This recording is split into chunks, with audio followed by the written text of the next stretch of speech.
Hello friends. तो कल अपन ने कॉम्बिनेशन ऑफ लेंसेज से रिलेटेड जितनी भी बातें थी वो कर ली थी। ठीक, अब कॉम्बिनेशन ऑफ लेंसेज से रिलेटेड कुछ क्वेश्चंस कर लेते हैं। ठीक है, उसके बाद में फिर नेक्स्ट टॉपिक से स्टार्ट करेंगे। ठीक है, तो सबसे पहले उससे रिलेटेड एक एक दो छोटी छोटी जो बातें हैं उनको एक बार देख लेते हैं कि क्या क्या बातें थी। ठीक, उसके बाद आगे बढ़ेंगे। ठीक, क्या बोला था बेटा लोग कि अगर आपके काफ़ी सारे लेंसेज हैं, ठीक है, उनकी फोकल लेंथ जो है वो late us suppose f1 f2 f3, इस तरह से आपके बहुत सारे लेंसेज हैं जिनकी focal length f1 f2 f3 f4 f5 इस तरह से fn तक दे रखी हैं। तो आपसे पूछा था कि इस कॉम्बिनेशन की जो फोकल लेंथ है वो कैसे आएगी। तो ये वैल्यू आएगी 1/f equals to 1/f1 plus 1/f2 plus 1/f3। जितने भी लेंसेज हैं उन सबको आप क्या करिए, सबके जो फोकल लेंथ है उनको आप जोड़ दीजिए, you will get the answer. ठीक है, मेनली हमें जो देखना था वो दो वाले का देखना होता है। सो f1 और f2 जो हैं वो अगर हमारे पास दो हैं तो जो कॉम्बिनेशन है उसकी जो फोकल लेंथ आएगी 1/f combination equals to 1/f1 plus 1/f2 के अप्रॉक्स आ जाती है। ठीक है, अच्छा, इससे हम चाहें तो बाकी वैल्यूज़ भी इजीली फाइंड कर सकते हैं। ठीक, जैसे फोकल लेंथ ऑफ कॉम्बिनेशन आ गई। अच्छा, ये कब के लिए है बेटा, जब दोनों लेंसेज जो हैं वो बिल्कुल एक दूसरे से सट के रखे हुए होंगे। एक की फोकल लेंथ अगर f1 है, एक की फोकल लेंथ f2 है, तब के लिए कॉम्बिनेशन की फोकल लेंथ आएगी 1/f combination equals to 1/f1 plus 1/f2। In case अगर दोनों लेंसेज जो हैं उनके बीच का कुछ डिस्टेंस अवेलेबल है, let us suppose d distance apart ये दोनों लेंसेज को अगर मैंने पुट किया है, तो इस केस में जो कॉम्बिनेशन की फोकल लेंथ है that is being given by 1/f1 plus 1/f2 minus d/f1 f2। मतलब दोनों के, ठीक है, बीच का जो डिस्टेंस है उसके अगर गिवन होगा, दोनों के बीच में अगर कोई डिस्टेंस गिवन होगा तब के केस में क्या करेंगे, तब ये थोड़ा सा ध्यान रखिए। ठीक, अच्छा, और आगे बढ़ते हैं। इसके अलावा नेक्स्ट बात ये हुई थी कि अगर मैं लेंस जो है उसको सिल्वर कर देता हूँ, ठीक है, या कुछ और कंडीशंस हैं, या फिर मैं मिरर को और लेंसेज का कॉम्बिनेशन कर देता हूँ, तब क्या होगा, उससे रिलेटेड भी बात देख लो एक बार। तो ऐसे बोला था कि जब भी आपका एक मिरर है, वो सॉरी एक आपका लेंस है, उसको आप अगर पीछे वाले पार्ट को सिल्वर कर देते हो then it will serve as, क्या तरह से बिहेव करेगा। तो देखो, सबसे पहली बात, एक लेंस से आपका रिफ्रैक्शन होगा। ठीक है, जो ऑब्जेक्ट यहाँ रखा हुआ है उससे पहले रिफ्रैक्शन होगा, उस रिफ्रैक्शन के बाद में फिर आपका जो मिरर है, ठीक है, इसका जो पीछे वाला पार्ट है मिरर की तरह बिहेव करेगा, इस मिरर से आपका रिफ्लेक्शन होगा। ठीक, और तीसरी बात, फिर से जब लेंस वापस आएगी, रे ऐसे गई, ऐसे टकराई, फिर उसके बाद वापस आई, वापस आने के बाद में फिर से क्या होगा, लेंस से फिर से रिफ्रैक्शन होगा। ठीक है ना, तो आपके तीन डिवाइसेस की तरह वर्क करेगा ये। किस किस की तरह, पहले लेंस, फिर मिरर, और फिर आपका दोबारा से लेंस की तरह। ठीक है, तो इस केस में आपको क्या ध्यान रखना था, याद रखना था कि जैसे इसकी फोकल लेंथ 1/fl, ठीक है, इसकी फोकल लेंथ 1/fm और इसकी फोकल लेंथ 1/fm। ठीक है, अच्छा, एक चीज़ और कि अगर ये दोनों आपके जो हैं लेंसेज जो हैं, ठीक है, उनकी फोकल लेंथ अगर आप पॉजिटिव ले रहे हो, ठीक है, तो मिरर की जो फोकल लेंथ है वो आप नेगेटिव लोगे। ठीक है, और अगर आप मिरर की लेंथ पॉजिटिव ले रहे हो तो इसको नेगेटिव लेना पड़ेगा। ठीक है, तो मेरे पास जो कॉम्बिनेशन का फॉर्मूला बनेगा फोकल लेंथ का, that comes out to be 1/f of combination equals to, ठीक है, 1/fl ये माइनस में ले लेता हूँ तो 2/fl प्लस 1/fm।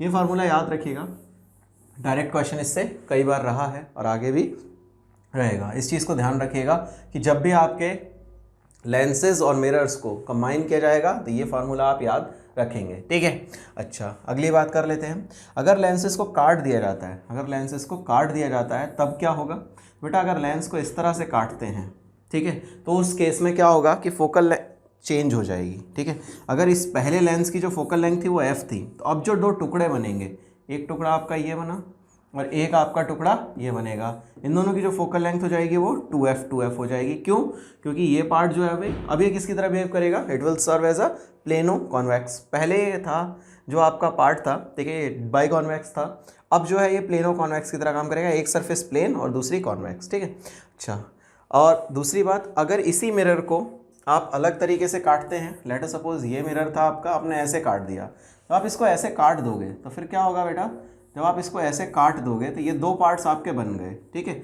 जब ये दो पार्ट्स आपके बन गए, ठीक है, तो इन दोनों की जो फोकल लेंथ होगी वो कितनी रहेगी, जो इसकी फोकल लेंथ थी वही इन दोनों की भी फोकल लेंथ रहेगी, तो इसमें कोई भी फर्क नहीं पड़ेगा, ठीक है।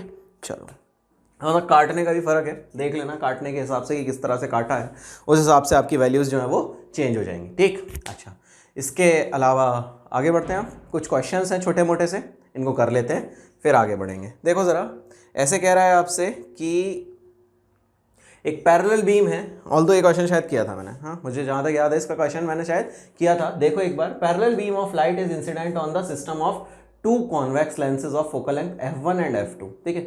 इसकी फोकल लेंथ जो है वो 10 दे रखी है, इसकी फोकल लेंथ जो है वो 20 सेंटीमीटर, ना उल्टा, इसकी फोकल लेंथ जो है वो 20 दे रखी है और इसकी फोकल लेंथ जो है वो 10 दे रखी है, ठीक है।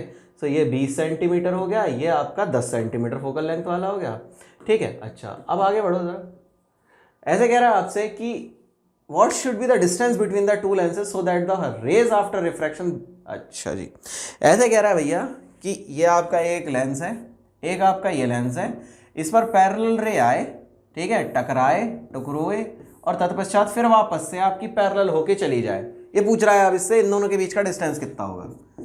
एक बात बताओ, पैरेलल रे आएगी तो कितनी दूर पर इमेज बनाएगी, तो पैरेलल रे आएगी तो इसके फोकस पर मिल जाएगी, ठीक है। अच्छा, अब ये पैरेलल रे हमें वापस चाहिए, तो पैरेलल रे वापस कब मिलती है, जब इस वाले के फोकस पर ये रे होंगी, जब इसके फोकस पर ये वाली इंसिडेंट रेज जो आएंगी इस पर, वो इसके फोकस पर होगा पॉइंट, तभी तो पैरेलल रेज मिलेंगी। दैट मीन्स इसके फोकस पर और इसके फोकस पर ही इमेज बननी चाहिए। तो दोनों के बीच का डिस्टेंस अंधे को भी दिख रहा है, डी की वैल्यू कितनी हो गई, f1 प्लस f2, वैल्यू कितनी आ गई आपकी 20 plus 10, that comes out to be 30 centimetre.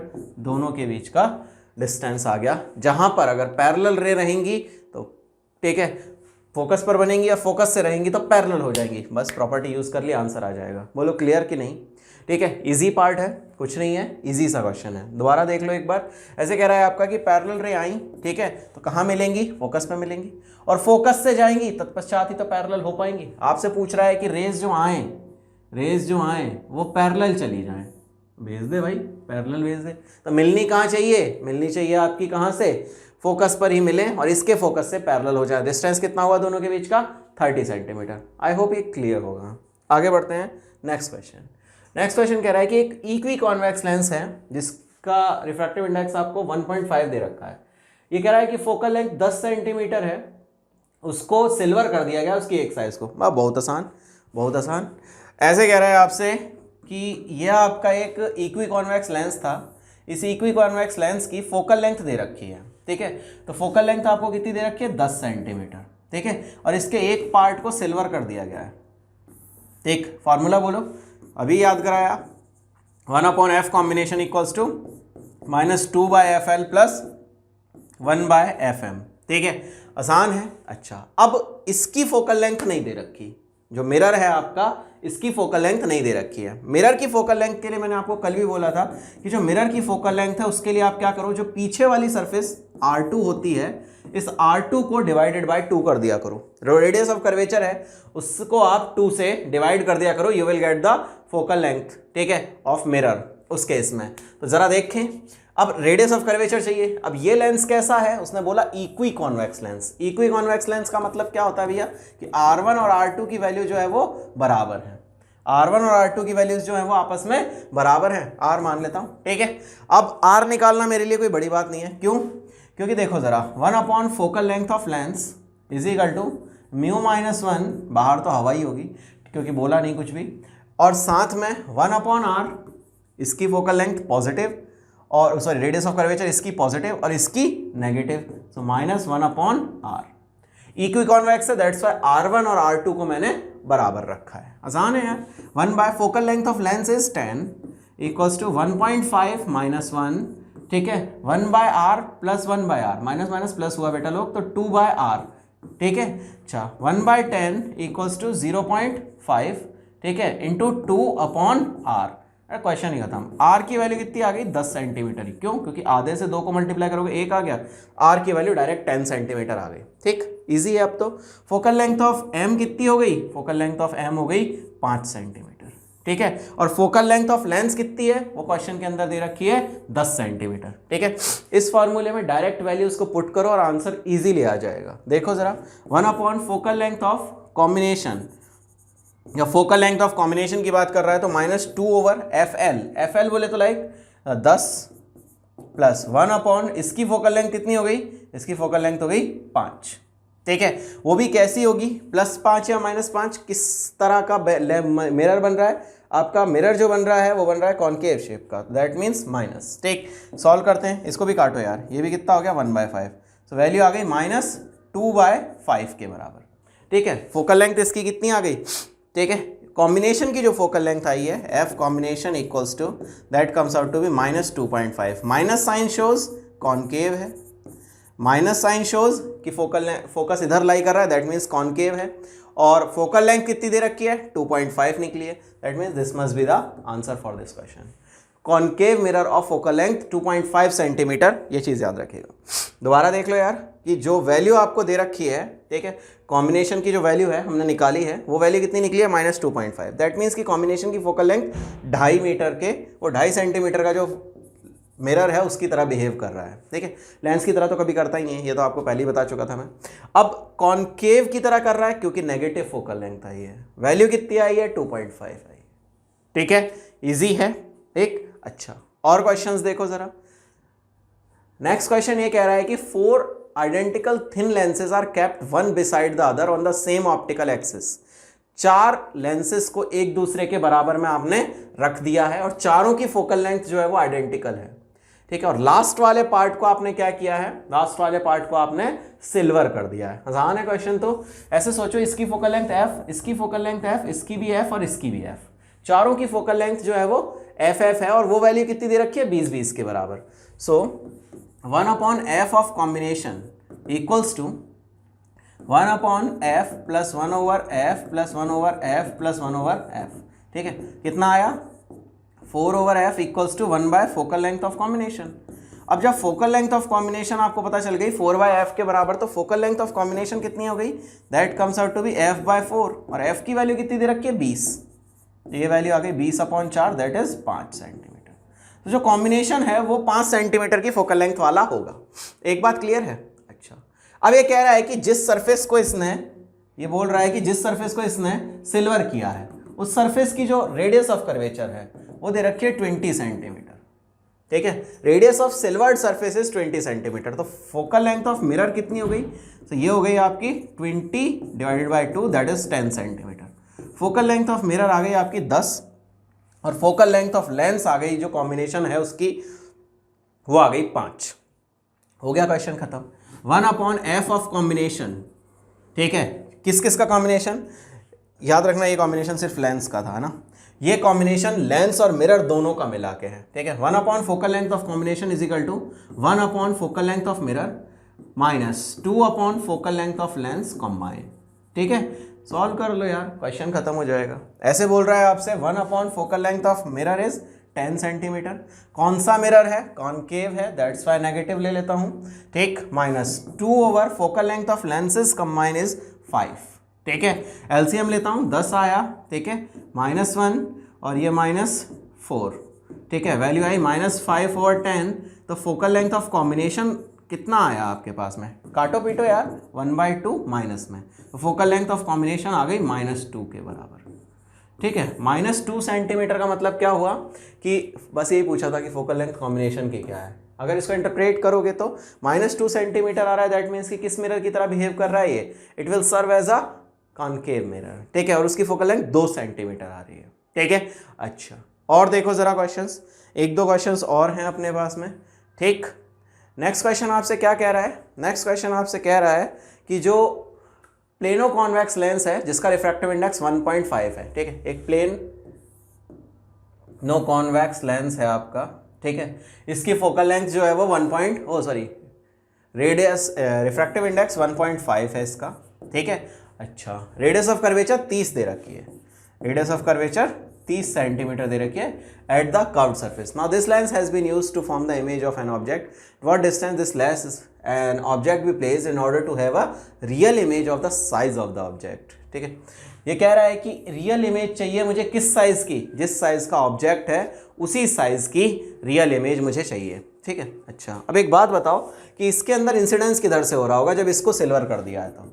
ठीक है, इधर से तो इंसिडेंस नहीं हुआ होगा, ठीक है ना, क्योंकि अगर इधर से देखेगा तो शक्ल कैसे चमकेगी अपनी ना, शक्ल तो तभी चमकेगी ना जब सामने से देखेंगे, पीछे से शक्ल नहीं चमकती है ना। तो उस केस में अब क्या कह रहा है कि यहाँ से आपका ऑब्जेक्ट को भेजा गया होगा। अब एक बात और बोलो कि ये बताओ कि जो लेंस मिरर का कॉम्बिनेशन है वो मिरर की तरह बिहेव करता है, और मिरर में आपसे पूछ रहा है कि real size image same size, real image same size की कब बनती है? रियल इमेज की बात करो और सेम साइज की बात करो, तो रियल इमेज सेम साइज की बनती है जब बॉडी रखी हुई हो, ऑब्जेक्ट कहाँ रखा हुआ हो? ऑब्जेक्ट रखा हुआ हो एट सेंटर ऑफ कर्वेचर। जब सेंटर ऑफ कर्वेचर पर आपका ऑब्जेक्ट रखा हुआ होगा, इन दैट केस ओनली की रियल इमेज बनेगी, वो भी same size that of the object. ठीक, अच्छा इसका मतलब मुझे जो वैल्यू चाहिए वो अगर फोकल लेंथ निकाल लूं तो मैं आर निकाल लूंगा। कैसे? जो भी आपका मिरर इस ये पूरा कॉम्बिनेशन एक मिरर की तरह बिहेव करेगा, ये पूरा कॉम्बिनेशन एक मिरर की तरह बिहेव करेगा। ये मिरर जो है, ये कॉम्बिनेशन मिरर की तरह बिहेव करेगा। ये जो मिरर है आपका, ये मिरर बेसिकली इसकी फोकल लेंथ कैसे आएगी? तो फोकल लेंथ ऑफ कॉम्बिनेशन से आएगी, और फोकल लेंथ ऑफ कॉम्बिनेशन को मुझे आर फाइंड करना है, तो आर कैसे निकालूंगा? 2 time focal length of combination. इससे आपकी वैल्यू मिल जाएगी आर की। ठीक है, अच्छा तो पहले क्या चाहिए? पहले चाहिए एफ ऑफ कॉम्बिनेशन। कैसे निकालेंगे? आसान है सर। उसकी वजह क्या है कि आप ये बताओ कि जो आपका फोकल लेंथ है लेंस की, ठीक है, उसको निकालने के लिए मैं बोला था आपसे फॉर्मूला आप लगाएंगे म्यू माइनस 1 ओवर आर, ठीक है, प्लस माइनस 1 ओवर R2, यही फॉर्मूला लगाएंगे। ठीक है, अच्छा अब इसमें कुछ कुछ दिया हुआ है या नहीं दिया हुआ है? रेडियस ऑफ कर्वेचर दे रखी है और म्यू भी दे रखा है। क्वेश्चन खत्म यार। 1.5 माइनस 1, ठीक है, 1/r की वैल्यू दे रखी है 30, माइनस 1 अपॉन माइनस 30। ठीक है, यही रखूं कि कुछ और रख दूं?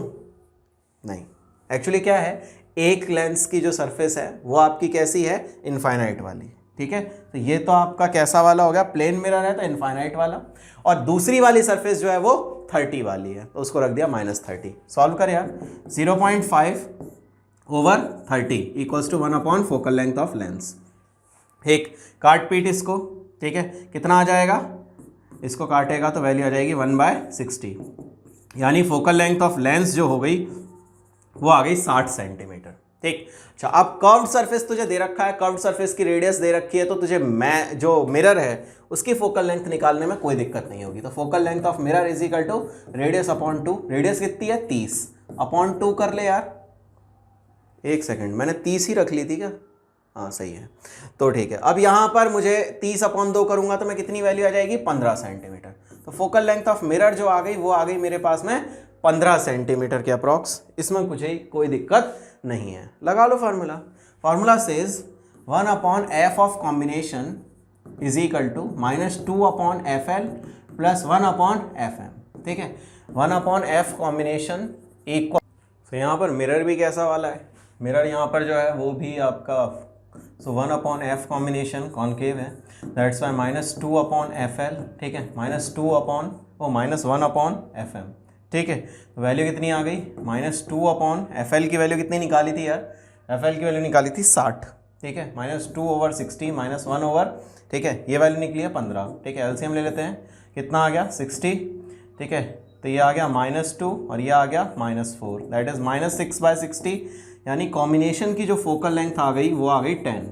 ठीक है, सो एफ कॉम्बिनेशन आ गया आपके पास में 10 के इक्वल। ठीक है, इसको काट लो यार 1/10। ठीक, अच्छा तो -10 आ गई कॉम्बिनेशन की फोकल लेंथ, तो रेडियस ऑफ कर्वेचर कितनी हो जाएगी इसकी? -20 सेंटीमीटर। ठीक है, तो answer must be -20 centimetre for this question. ठीक, अच्छा आगे बढ़ते हैं।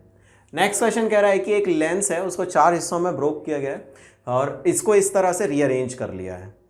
आसान है यार। ऐसे कह रहा है आपसे, आपको ये बात पहले ही पता है कि अगर ये लेंस है, ठीक है, आप इसको ऐसे काट दो तो इनकी फोकल लेंथ दोनों की कितनी हो जाएगी? 2f। ठीक है, अच्छा अब आपके ये दो जो पार्ट्स बचे हैं, ये जो 2 पार्ट्स आपने काट के अलग अलग कर लिए हैं, इनको आप ऐसे काट दो। जब आप इनको ऐसे काट दोगे तो इनकी फोकल लेंथ, जैसे इसकी 2f है तो इसकी भी 2f। ठीक है, क्योंकि इस तरह से काटने पर फोकल लेंथ पर कोई असर नहीं पड़ेगा। ये 2f के फोकल लेंथ के 4 हिस्से हो गए।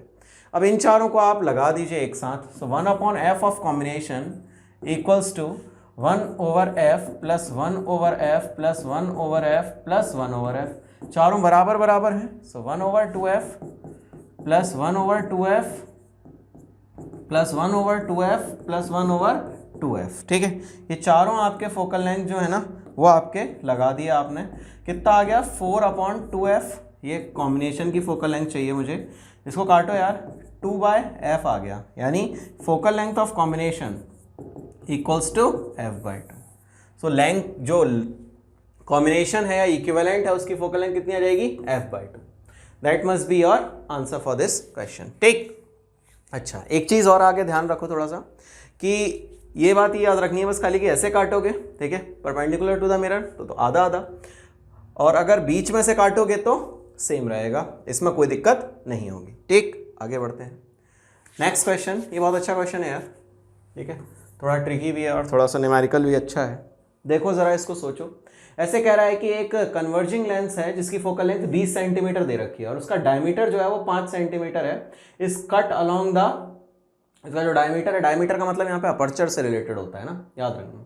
इस cut along the line A B, ठीक है, इसको ए बी लाइन के अलोंग कट किया। अच्छा एक बात बताओ, इसको बीच में से काटा है कि नहीं काटा है?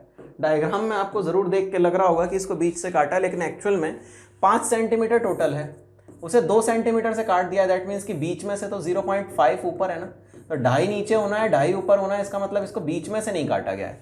जो ये लेंस था ना, इसको आपने यहाँ कहीं से काटा है, which is eight a distance 0.5 from, क्योंकि ये 2.5 था, 5 पूरा था तो 2.5 ऊपर हुआ, 2.5 नीचे हुआ, लेकिन यहाँ जो डिस्टेंस दे रखा है वो कितना दे रखा है? वो दे रखा है 2 सेंटीमीटर।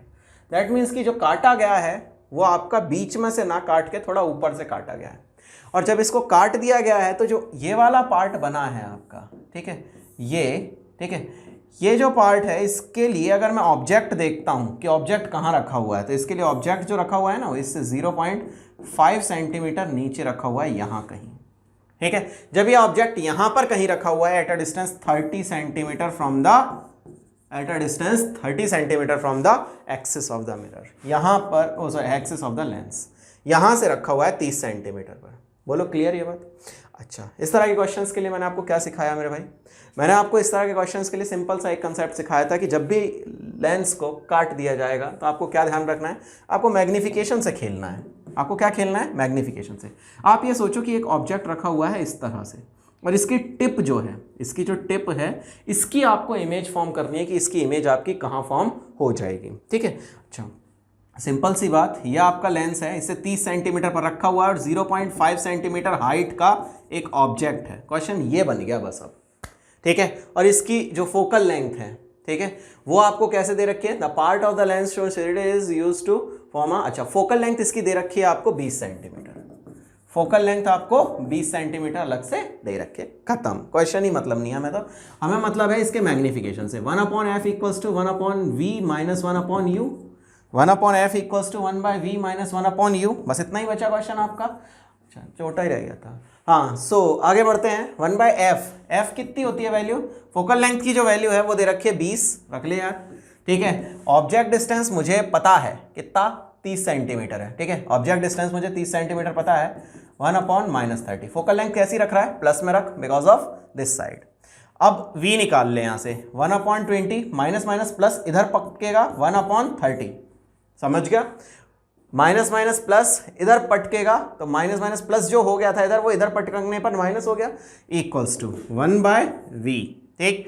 20-30 का एलसीएम 60 हो गया, 3 रख यहाँ, 2 रख यहाँ, इक्वल्स टू 1/v। मतलब v की वैल्यू तुझे 60 मिल गई, v की वैल्यू तुझे 60 मिल गई, मतलब मुझे मैग्नीफिकेशन मिलने वाला है। मैग्नीफिकेशन की वैल्यू कितनी आ रही है? सो मैग्नीफिकेशन जो इस केस में मिल रहा है वो वैल्यू आ गई आपकी v/u के बराबर, m इक्वल्स टू v/u के बराबर। v कितना है? v दे रखा है 60, और u कितना है? u देख ले, v है 60 और u है -30, रख जरा, -2 इसका मैग्नीफिकेशन आ गया, इसका मैग्नीफिकेशन जो आ गया वो -2 आ गया। मतलब अगर ऑब्जेक्ट ऐसे रखा हुआ है, इमेज बन रही है रियल, रियल इमेज हमेशा औंधी बनती है, और ये ऐसी बनेगी इमेज। दैट मीन्स कि जो ऑब्जेक्ट यहाँ पर रखा हुआ है उसकी इमेज यहाँ कहीं बनेगी, ठीक है। अब मुझे देखना है कि उसकी इमेज जो बन रही है वो कहाँ पर बन रही है, ठीक। सो मैग्निफिकेशन तुझे मिल गया -2। अब तुझे मैग्निफिकेशन का फार्मूला आता है HI/HO। मैग्निफिकेशन का जो फार्मूला आता है वो आता है HI/HO और ये इक्वल है -2 के। HO कितना है 0.5, तो HI कितना हो गया, तो HI is equal to 2 into 0.5 that is 1। यहाँ 1 सेंटीमीटर ऊंची इमेज बनेगी। तो जो पॉइंट यहां पर था वो अब कहां दिखेगा, इस पॉइंट पर दिखेगा 1 सेंटीमीटर अबव, ठीक है, 1 सेंटीमीटर अबव XY और 1 सेंटीमीटर बिलो XY, ठीक है। ये चेक करना पड़ेगा अब कि किधर हो रहा है। देखो जरा एक बार, एक चीज दोबारा देखो यार, एक्चुअली इसने क्या कहा है कि ऑब्जेक्ट जो है ना वो XY पर ही रखा हुआ है, मतलब ऑब्जेक्ट यहां रखा हुआ है, ठीक है, और प्रिंसिपल एक्सिस यहाँ है, मतलब ऑब्जेक्ट को मुझे सीधा ही मानना पड़ेगा, ठीक है। जब मैं ऑब्जेक्ट को सीधा मान लूंगा, ठीक है, ऑब्जेक्ट को जब मैं सीधा मान लूंगा दैट मीन्स कि मुझे जो इमेज बनानी है, ठीक है, वो नीचे की तरफ बनानी है।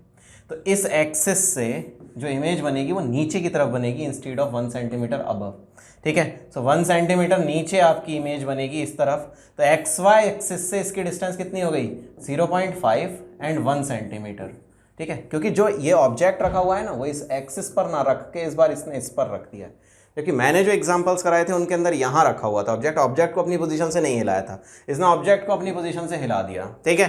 दैट्स वाई 0.5 और 1 that comes out to be 1.5 centimetre below XY। यहाँ पर आपकी इमेज फॉर्म होगी 1.5 centimetre below XY instead of above, ठीक है। तो ये आपका डी आंसर इसके अंदर होगा, ठीक है। बाकी तो कोई दिक्कत नहीं, आगे बढ़ते हैं। नेक्स्ट समझो जरा, अगला क्वेश्चन आपसे क्या कह रहा है, अगला क्वेश्चन कह रहा है कि convex lens of focal length f, ठीक है, एक कॉन्वेक्स लेंथ था, उसको f फोकल लेंथ थी, उसको आपने काट दिया, एक ये हिस्सा एक ये हिस्सा, ठीक है। तो फोकल लेंथ आपकी f की f ही रही, ठीक है। अब ये कह रहा है कि the separation between two lenses is 20 centimetre, दो लेंसेज को 20 सेंटीमीटर के डिस्टेंस पर रख दिया है। अब आपसे कह रहा है कि object is 30 centimetre as shown in the figure, object को फर्स्ट वाले पार्ट से 30 सेंटीमीटर पर रखा हुआ है।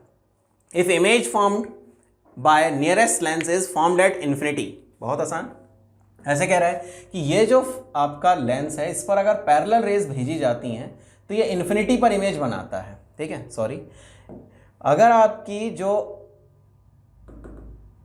ऑब्जेक्ट है इस ऑब्जेक्ट से रेज भेजी जाती हैं तो ये इन्फिनिटी पर बनाता है, दैट मीन्स कि ये फोकस हो गया, ये फोकस हो गया ना आपका, क्योंकि पैरेलल रेज जब दे रहा है इन्फिनिटी पर इमेज बना रहा है, मतलब ये फोकस हो गया, मतलब फोकल लेंथ इसकी हो गई 30 सेंटीमीटर। एक बात तो ये क्लियर हो गई, जब फोकल लेंथ 30 सेंटीमीटर हो गई, ठीक है, तो इमेज जो बनेगी वो सेकंड वाले लेंस से कहां बनेगी, उससे डिस्टेंस कितना हो गया ऑब्जेक्ट का, उससे डिस्टेंस हो गया ऑब्जेक्ट का 50 सेंटीमीटर, क्योंकि 30 और 20 50 सेंटीमीटर। तो u की वैल्यू सेकंड लेंस के लिए, फॉर सेकंड लेंस u आपका जो हो गया वो हो गया आपका 50 सेंटीमीटर, और फोकल लेंथ जो है वो कितनी निकल गई है 30 सेंटीमीटर। u की वैल्यू -50, f की वैल्यू +30, पुट करो आंसर निकालो, 1/f equals to 1/v minus 1/u, ठीक है, इक्वल्स टू 1/f की वैल्यू 1/30 टू 1/v माइनस 1/-50, इसको इधर पटको, वैल्यू आपकी कितनी आएगी 1/v इक्वल्स टू 1/30 माइनस 1/50, क्यों माइनस माइनस प्लस हो जाएगा, इधर पटक लेगा तो माइनस में हो जाएगा, 30-50 का एलसीएम 150 हो गया, यह आ गया 5, यह आ गया 3, 1/v, v की वैल्यू आ गई 75 सेंटीमीटर, मतलब image will form at 75 centimetre from the optical centre of second lens. Second वाले लेंस के ऑप्टिकल सेंटर से 75 सेंटीमीटर पर आपकी इमेज फॉर्म हो जाएगी। ये लाइन जो दे रखी है ना मेरे भाई, image by nearest lens is formed at infinity, इसने बहुत कुछ कह दिया।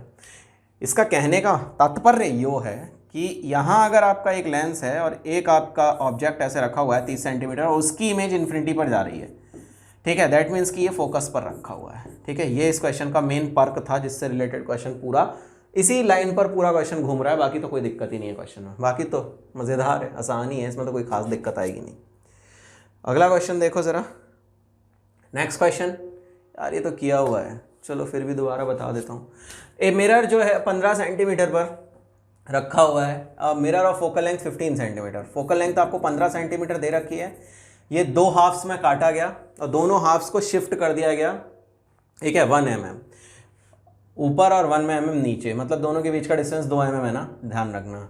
दे are placed before an object at a distance 10 centimetre, U की वैल्यू आपको 10 दे रखी है। कैसे करना सिखाया बेटा इस क्वेश्चन को? इस क्वेश्चन को करना सिखाने के लिए मैंने आपको एक ही बात बताई थी बेटा, लो मैग्नीफिकेशन के बेसिस पर खेलो, ठीक है, मैग्नीफिकेशन के बेसिस पर खेलो और आंसर निकाल लो। ऑब्जेक्ट अपनी जगह पर फिक्स है, जैसा लेंस वाले क्वेश्चन में ऑब्जेक्ट को भी शिफ्ट किया था, यहाँ ऑब्जेक्ट अपनी पोजीशन पर फिक्स है, इस बात को ध्यान रखिएगा, ठीक है। ऑब्जेक्ट अपनी पोजीशन पर यहाँ फिक्स है, इस बात को ध्यान रखिएगा बहुत अच्छे से, ठीक है। चलो कर लेते हैं अब क्वेश्चन। ऐसे कह रहा है क्वेश्चन, ये समझो, ये क्वेश्चन दे रखा है आपके सामने, ये एक आपका मिरर है, इस मिरर से यहाँ 10 सेंटीमीटर के डिस्टेंस पर और कितने नीचे है, 1 mm नीचे आपका एक ऑब्जेक्ट रखा हुआ है, और इस ऑब्जेक्ट की आपको इमेज बनानी है कि कहाँ फॉर्म होगी, ठीक है। तो बनाए ज़रा, इसकी जो इमेज फॉर्म करेंगे वो कहाँ करेंगे, इसकी इमेज फॉर्म होगी इसके M पर, जहाँ इसका M होगा। तो HO ये दे रखा है, HI निकाल लीजिए अब की बार, ठीक है। तो HI कैसे निकलेगा, पहले ये देखो कि U की वैल्यू जो है वो F से छोटी है, दैट मीन्स U की वैल्यू जो है वो F से छोटी है, दैट मीन्स की इमेज अब भी ऊपर नहीं बनेगी, ठीक है। क्यों? क्योंकि convex lens, concave lens mirror का केस है, और कॉन्केव मिरर के केस में फोकल लेंथ और प्रिंसिपल के बीच में आपका ऑब्जेक्ट रखा है, दैट मीन्स कि यहाँ वर्चुअल इमेज फॉर्म होनी है। इस वर्चुअल इमेज को फॉर्म कराने के लिए देखता हूँ क्या आ रही है वैल्यू।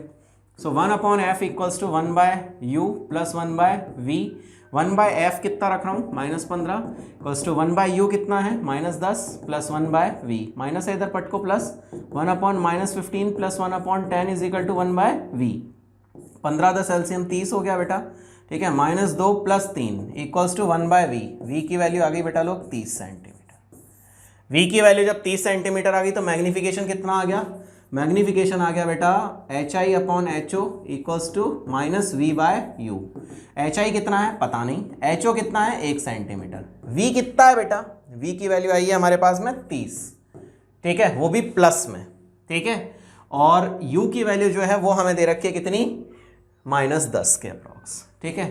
दैट मीन्स कि काट वैल्यू हो गई m की कितनी 3, वो भी प्लस में, m की वैल्यू +3 हो गई, और ऑब्जेक्ट साइज क्या है 1 है, दैट मीन्स कि इसकी इमेज जो बनेगी वो 3 सेंटीमीटर बड़ी, ठीक है। इसी तरह से आपका जो दूसरा वाला इमेज फॉर्म, सॉरी, इसकी जो इमेज बनेगी वो कितनी बनेगी, यहाँ से 3 सेंटीमीटर की, ठीक है। और दूसरा वाला जो है उससे कितनी बनेगी 3 सेंटीमीटर, नीचे भी तो एक लेंस है वो भी तो बनाएगा इमेज, वो भी 3 सेंटीमीटर पर बनाएगा।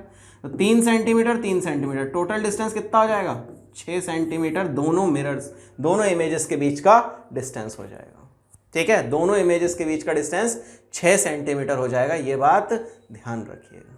क्लियर है, आसान है यार, कोई दिक्कत नहीं याद रखेगी। तो 6 mm का इसका 3 mm दे रहा, हाँ 1 mm है, तो 3 mm का इसका आंसर, 6 mm का इसका आंसर आ जाएगा। 6 mm की इमेज आपकी बन जाएगी, क्योंकि ये 1 mm दे रखा था, HI/HO करोगे ना तो ये HO जो है वो 1 mm दे रखा है, इंस्टेड ऑफ ये सेंटीमीटर या mm दे रखा है, दैट्स वाई आंसर mm में, ठीक है। वो तो वैसे भी कोई कन्फ्यूजन नहीं है क्योंकि सारे ऑप्शन ही mm में। नेक्स्ट बात करते हैं, देखो ज़रा, ये तो आसान आसान से क्वेश्चंस हैं, देखो इनको भी इजी सा। A plano convex glass lens of radius of curvature r equals to 10, ठीक है। इसकी रेडियस ऑफ कर्वेचर 10 सेंटीमीटर है, is placed at a distance b from a concave lens of focal length 20 centimetre, ठीक है।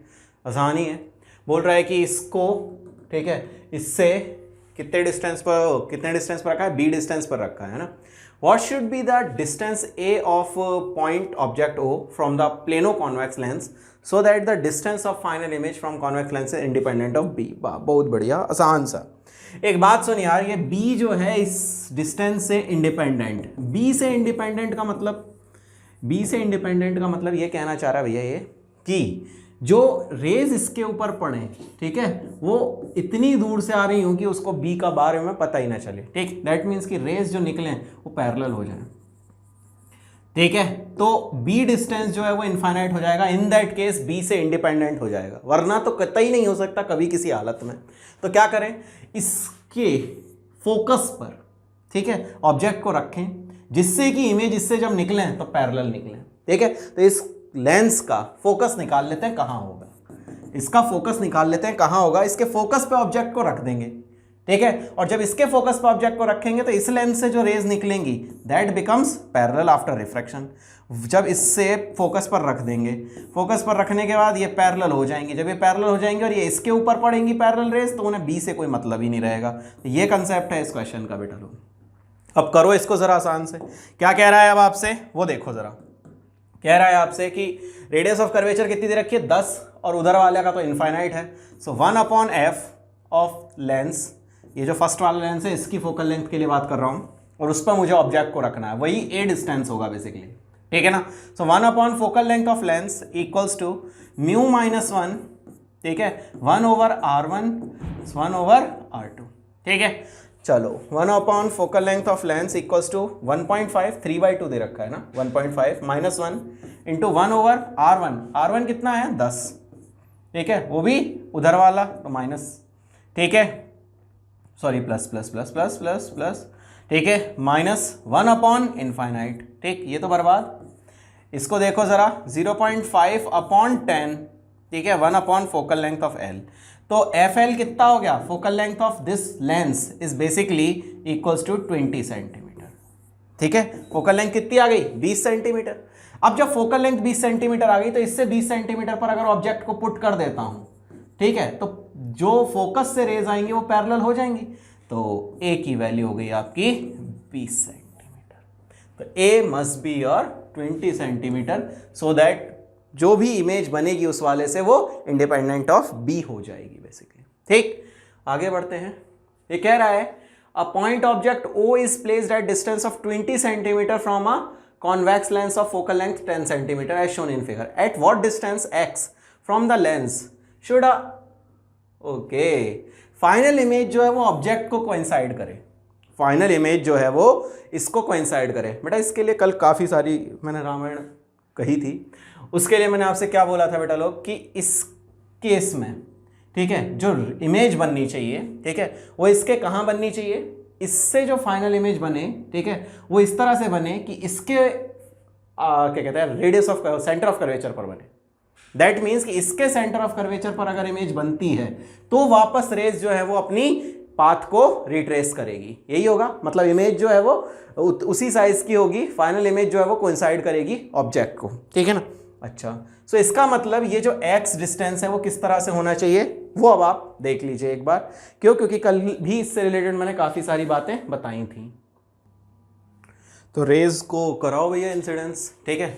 अब इसके लिए क्या करना होगा यार, एक चीज़ देखो ज़रा कि इसके जितने भी ऑप्शंस हैं ना 10, 20, 40, ये सारे के सारे ऑप्शंस जो है ना, ठीक है, उनमें एक ही ऑप्शन ऐसा है जो 20 से बड़ा है वैसे तो, है ना। एक बात है और ध्यान रखना, 20 से बड़ा एक ही ऑप्शन है, ऑल दो आंसर ये नहीं है, ऑल दो ये भी ध्यान रखो। इसमें बस इतनी बात है कि दो केसेस हो सकते हैं, या तो नॉर्मल इंसिडेंस हो, तो नॉर्मल इंसिडेंस तो सिर्फ तभी हो सकता है जब ऑब्जेक्ट जो है वो कहाँ रखा हुआ हो, ऑब्जेक्ट रखा हुआ हो आपका सी पर, और दूसरा केस हो सकता है कि इमेज जो है वो पोल पर बन रही हो। जब इमेज पोल पर बन रही हो तब भी तो ये पॉसिबल है। तो इस केस में आपकी दो चीज़ें ध्यान रख सकते हैं आप कि आपको जो है इसकी फोकल लेंथ दे रखी है मिरर की 20 और सी पर रखना है, दैट मीन्स कि ये 20 और 20 40। एक केस तो ये बन सकता है कि x की वैल्यू 20 आ जाए, ठीक है, 20 सेंटीमीटर। एक आंसर तो इसका हो सकता है कि 20 सेंटीमीटर हो जाए कि इसके मतलब सेंटर ऑफ कर्वेचर पर ऑब्जेक्ट रखा हुआ हो। तो 20 ऑप्शन है आंसर, तो ये हो जाएगा। लेकिन एक कंडीशन और बन सकती है जो इसके अंदर ऑप्शन नहीं है, अगर वो भी होता तो आपको वो भी टिक करना हो सकता था, ठीक है। ये ऑप्शन नहीं होता तो क्या करते, तो उस केस में आपको क्या करना पड़ेगा, फिर ये एक्स वैल्यू फाइंड करनी पड़ेगी कि इन दोनों के बीच का डिस्टेंस कितना आएगा, ठीक है। उसके लिए आपको क्या करना पड़ेगा, जो मैंने दूसरी बात बताई कि इसके सेंटर ऑफ कर्वेचर से फिर डिस्टेंस आपको लेना पड़ेगा, ठीक है। तो इस चीज़ को भी थोड़ा सा ध्यान रखिएगा, वो केस भी आपको कंसिडर करना है। तो मतलब इसके पोल पर आपको इमेज बनानी थी, फिर पोल पर जब इमेज बनानी थी तो इसके लिए 20 सेंटीमीटर यू दे रखा है, एफ निकाल दे रखा है इसका, उसके बाद में आप फिर इसके लिए वैल्यू निकालते वी की और वो इसके पोल पर रख देते। उस केस से करते तो आपको 60 सेंटीमीटर इसका आंसर मिल जाता। ये 40 आता डिस्टेंस उस केस में, ठीक है, और ये 20 होता तो 40 20 60 हो जाता, ठीक है ना। ये भी करके देख लेना, आपका दिल है, बट इसमें तो 20 ही हो जाएगा क्योंकि उसके फोकस पर उस पर सेंटर ऑफ कर्वेचर पर रखनी है। नेक्स्ट अगली बात आपसे क्या कह रहा है, ये कह रहा है diverging lens of focal length 10 centimetre is place 10 centimetre in front of a plane mirror, ठीक है। एक 10 सेंटीमीटर फोकल लेंथ का, ठीक है, 10 सेंटीमीटर सामने रखा हुआ है, ठीक है। अच्छा, light from a very far away source falls on the lens, the final image is eight a distance. ये बताना है आपको कि फाइनल इमेज जो बनेगी वो कहाँ बनेगी, ठीक है, इससे रिलेटेड आपसे बात करने जा रहा है, ठीक है। अच्छा, तो पहले ये सोचो एक बार कि जब लेंस और मिरर दोनों साथ में लगे हुए होते हैं तो क्या होता था। उस केस में आपको एक बात याद है, इन दोनों के बीच का डिस्टेंस है ये, आपको ये बात याद है कि पहले जो रिफ्रैक्शन होगा उसके बाद में फिर रिफ्लेक्शन होगा, पहला रिफ्रैक्शन, उसके बाद में फिर आपका रिफ्लेक्शन होगा, और रिफ्लेक्शन के बाद में फिर से आपका रिफ्रैक्शन होगा, तब जाके आपको फाइनल इमेज फॉर्म होती ही मिलेगी, ठीक है। अच्छा, अब जब पैरेलल रेज हैं तो पैरेलल रेज जो बनेंगी, ठीक है, वो कितनी दूर पर, मतलब जो ऑब्जेक्ट है आपका वो बहुत दूर से आ रहा है, ठीक है, और तब उस पर बोल रहा है कि इस पर पड़ेगा। तो जब इस पर पड़ेगा दैट मीन्स कि यहाँ से पैरेलल रेज जब आ रही हैं तो फोकस पर आके मिल जाएंगी, फोकस पर मिल जाएंगी। तो इससे कितनी दूर पर मिली, इससे मिल रही हैं 10, ये दे रखा है, और 10 ही फोकल लेंथ दे रखी है, दैट मीन्स कि 20 पर मिल रही हैं। अब 20 पर रखे हुए ऑब्जेक्ट की जो इमेज है, मतलब ये इमेज बनी इस लेंस के लिए, I1 ले लेता हूं इसको, I1 is the image for Lenz, ठीक है, और I1 जो है ऑब्जेक्ट फॉर मिरर। तो कितनी दूर बनी इसकी इमेज, इसकी इमेज बनी है आपकी 20 + 20, कितने पर बन जाएगी, 40 सेंटीमीटर। ये I2 हो गया। I2 क्या है बेटा, I2 जो है it is image for mirror, और ये जो दूसरा रिफ्रैक्शन हो रहा है इसके लिए I2 क्या है, it is object for Lenz.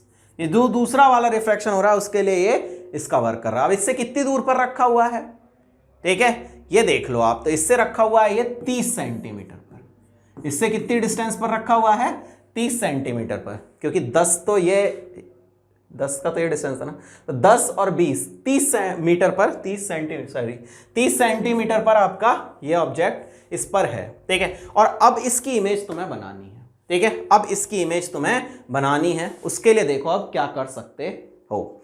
So 1/f equals to 1/v minus 1/u 1/f, focal length कितनी दे रखी है, फोकल लेंथ दे रखी है 10, ठीक है, equals to 1/-10 equals to 1/v, मुझे नहीं पता, 1/u, u किधर है, उस तरफ, तो +30 ले लिया। v की वैल्यू यहां से फाइंड करने की कोशिश करते हैं, -1/10, ठीक है, +1/30 इक्वल्स टू 1/v, 30 एलसीएम हुआ, -3 + 1, ठीक है, equals to 1/v, -2/30 equals to 1/v, ठीक है। दैट मीन्स कि v की वैल्यू जो आ रही है that comes out to be, वो आ रही है आपकी v equals to 15। So 1/-10 equals to 1/v minus 1/30, ये प्लस हो गया, इधर माइनस जाएगा, -1/10 + 1/30 इक्वल्स टू 1/v, यहाँ से v फाइंड करेंगे, that comes out to be 7.5 centimetre. मतलब यहाँ से 7.5 पर आपकी इमेज फॉर्म हो जाएगी। तो ये डिस्टेंस कितना आ गया, 2.5। सो 2.5 centimetre in front of the mirror, this must be your final image, ठीक है। अगला देखते हैं, नेक्स्ट आपका क्वेश्चन क्या कह रहा है, क्वेश्चन कह रहा है figure shows a thin converging lens for which the focal length is 5 centimetre, the lens is in front of a concave spherical mirror of radius 30 centimetre, if the lens and the mirror are 20 centimetre apart and an object is placed 15 centimetre to the left of the lens, determine the approximate distance of the final image from the lens। ठीक है, आसान सा question, बहुत easy सी बात। देखो जरा एक बार, ये क्वेश्चन भी सेम ही है। क्वेश्चन ये कह रहा है कि पहले आपका एक लेंस लगा हुआ है, उस लेंस के सामने आपका एक मिरर है, तो आपको वही करना है, पहले लेंस से रिफ्रैक्शन के लिए खेलो, रिफ्रैक्शन के बाद में आप फिर इससे रिफ्लेक्शन के लिए करो, और फिर रिफ्लेक्शन के बाद में फिर से इस लेंस के लिए रिफ्रैक्शन करो। ये 3 काम करोगे तब जाके आपको आंसर मिलेगा। सेम पिछले क्वेश्चन जैसा कंसेप्ट है, ठीक है, जो क्वेश्चन इसमें किया है वही क्वेश्चन में इसमें करना है, तो ऐसा सच कुछ दिक्कत की बात नहीं है, कर दो इसको भी इजीली, ठीक। अच्छा, नेक्स्ट इसके अंदर अगर बात करते हैं तो कह रहा है कि इफेक्टिव फोकल लेंथ क्या होगी। तो इसके लिए क्या करोगे आप ये 2 लेंसेज ले लो यार, ये 2 लेंसेज ले लो, इनकी दोनों की अलग अलग फोकल लेंथ निकाल दो। इसकी फोकल लेंथ कितनी हो गई, तो इस सरफेस के लिए जो रेडियस ऑफ कर्वेचर है फर्स्ट वाली सरफेस के लिए, ए के लिए वो दे रखी है 25, और बी के लिए जो दे रखी है वो 24 सेंटीमीटर, ठीक है ना। बस आसान है question. So 1/f equals to, ठीक है, μ - 1 1/r माइनस 1/r2। r2 तो कोई दिक्कत ही नहीं क्योंकि ये तो इन्फाइनाइट हो गया, इसमें तो कोई फ़र्क ही नहीं पड़ता। तो वैल्यू कितनी बन गई, μ-1 दैट इज़ 1.5 - 1, तो 0.5/r1 कितना दे रखा है 25। काट लो यार, फोकल लेंथ मिल जाएगी। कितनी आ गई ये वैल्यू, तो एफ ए जो है, ए पार्ट जो है, इसकी फोकल लेंथ आ गई आपके पास में 50 सेंटीमीटर। ठीक, इसी तरह से बी जो पार्ट है इसकी भी फोकल लेंथ निकाल लो। सो एफ बी कितना हो जाएगा आपका, सेम तरीके से करेंगे तो एफ बी इक्वल्स टू हो जाएगा आपका μ-1/r करेंगे तो r/μ-1, r दे रखा है आपको 24/μ-1 इज 0.8। काट लो यार इसको भी, ठीक है, तो ये आ जाएगा आपका 30 के इक्वल। एफ बी हो गया आपका 30 और एफ ए आ गया आपका 50। इन दोनों को जब आप सॉल्व करोगे तो इफेक्टिव फोकल लेंथ आपको इजीली मिल जाएगी। इन दोनों को आपने चिपका के रखा है, सो 1/f equals to 1/f1 plus 1/f2। ठीक है, इन दोनों से आप जब आंसर फाइंड करोगे, ठीक है, इजीली आपको आंसर्स मिल जाएंगे। ठीक है, तो देख लीजिए ज़रा, इनकी फोकल लेंथ जो आई हैं वो दोनों की वैल्यूज़ जो आई हैं वो सेम ही हैं। तो 50 और 30 से आप ले लो इनकी वैल्यूज़। सो 1/50 प्लस 1/30 के इक्वल, तो 1/f हो गया आपका 1/50 प्लस 1/30 150। ठीक है, 3 + 5 1/f, f की वैल्यू आ गई 150/8 के अप्रॉक्स। ठीक है, यानी 75/4 that must be your effective focal length for this question. ठीक है, अच्छा, इसके बाद और देखते हैं। चलो यार, ये काफ़ी सारे क्वेश्चंस कर लिए। अब क्वेश्चंस के बाद में आगे बढ़ते हैं। ठीक, देखो अब अपन जो करने जा रहे हैं वो बेसिकली पार्ट जो है, ठीक है, वो रिफ्रैक्शन के एप्लीकेशंस पार्ट से है।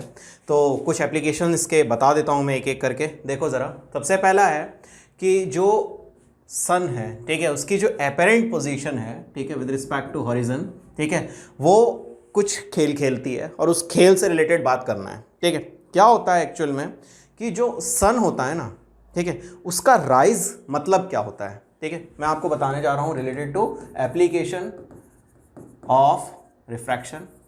ठीक है, और उसमें सबसे पहला एप्लीकेशन बता रहा हूँ मैं, ठीक है, related to delayed sunset and sunset. ठीक है, delayed sunset and early sunrise. ठीक है, ये चीज़ मैं आपको बताने जा रहा हूँ, इसको देखो ज़रा। सबसे पहले ये समझो कि सनसेट और सनराइज वर्ड का मतलब क्या होता है। देखो एक बात सुनो, जहाँ आप खड़े हुए हो उससे जो स्ट्रेट लाइन आप देख रहे हो ना, जहाँ तक आप देख सकते हो, that part is basically termed as the horizon. ठीक, इस हॉराइजन से अगर कोई चीज़ ऊपर है, सन अगर आपका हॉराइजन से ऊपर है, then it is said to be sunrise. और अगर इससे नीचे रहे, ठीक है, तो आप ये कह देते हो कि अभी सन जो है वो राइज नहीं हुआ। सिमिलरली इन द इवनिंग जब सन जो होता है वो इस हॉराइजन से नीचे आ जाता है, तब हम कहते हैं कि सन जो है वो सेट हुआ। बट एक्चुअल में क्या होता है कि जब सन जो है, ठीक है, वो अपनी एक्चुअल पोजीशन मान लीजिए सन की जो है वो हॉराइजन से नीचे है, ठीक है, अभी सनसेट सनराइज नहीं हुआ है। ठीक, अच्छा, अब क्या होगा जब यहां से रेज पहुंचती है ना, तो ये रेज जो है बेसिकली, ठीक है, वो इस एटमॉस्फेयर से पहुंच रही हैं। जब इस एटमॉस्फेयर से ये रेज पहुंच रही हैं, तो इस एटमॉस्फेयर से पहुंचने पर देखो जरा कि सन जो है, जो यहाँ पर आपका पर्सन खड़ा हुआ है, उस पर्सन को क्या लगता है कि सन जो है वो यहाँ से रेज ला रहा है। जब रेज यहाँ से आती हुई नजर आ रही हैं, ठीक है, जबकि आ किधर से रही थी, यहाँ से। और ये जो एटमॉस्फेयर के डिफरेंट लेयर्स हैं, एटमॉस्फेयर के डिफरेंट लेयर्स से उसमें क्या होता है, रिफ्रैक्शन। यहाँ देख सकते हो एक बार, ये आपका हॉराइजन है, ठीक है, यहाँ से आपका एक्चुअल सन की पोजीशन है, यहाँ से आपकी रेज जो हैं वो आपकी रिफ्रैक्ट हो रही हैं, सन जो भी एटमॉस्फेयर की रेज हैं, एंड एटमॉस्फेयर की लेयर्स से ये जो रिफ्रैक्शन हो रहा है, ठीक है, इसकी वजह से सन कहाँ दिख रहा है, अभी दिख रहा है सन यहाँ। एक्चुअल पोजीशन क्या है, नीचे ही है, बट हमें लग कहाँ रहा है, वो लग रहा है ऊपर। This is basically just because of process of refraction. किसकी वजह से हो रहा है refraction, different layers of atmosphere, इनकी वजह से ये जो रिफ्रैक्शन हो रहा है, डिफरेंट लेयर्स ऑफ रिफ्रैक्शन। ठीक है, इस रिफ्रैक्शन का मेन कॉज क्या है, इस रिफ्रैक्शन का मेन कॉज है, ओह सॉरी, इस सनसेट और सनराइज डिलेड और अर्ली का कॉज क्या है, that is basically the refraction. ठीक, अच्छा, अगली बात पर आओ। नेक्स्ट थिंग इज व्हाट, कि कभी क्या होता है कि जो सन होता है, ठीक है, वो एक्चुअल में, ठीक है, एक स्फेरिकल शेप है, बट जिस टाइम पर सनसेट होता है या सनराइज होता है, ड्यूरिंग सनसेट और sunrise, during sunset and sunrise, जो सन होता है, सन अपीयर्स ओवल।